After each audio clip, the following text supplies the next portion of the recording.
有關俄勒岡州失業保險計劃的問題。什麼是裁決？我們會審查每一份申請和每週申索，以決定人們是否合資格從失業保險計劃中領取福利。如果你的個案很複雜或有問題，我們可能需要進行更深入的審查，這視為裁決。在裁決期間，我們將從你和任何其他有需要的來源收集資訊。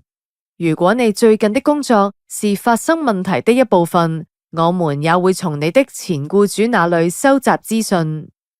如果你的申索需要作出裁決，裁決員將透過電話或郵件與你聯絡，以獲取他們做出裁決所需的資訊。請確保回覆俄勒岡州就業部的所有信件和語音資訊。如果你不確定來電或信件的真確性，你可以聯絡我們進行驗證。我們按照收到申索的先後順序進行審查，但這需要時間與所有相關方交談、收集事實、應用法律及作出公平的裁決。因此，請確保你在裁決期間繼續提交每週申索。如果我們決定允許支付福利金，你將只能獲得你按時申索週數的福利金。請訪問以下連結，獲取更多資訊。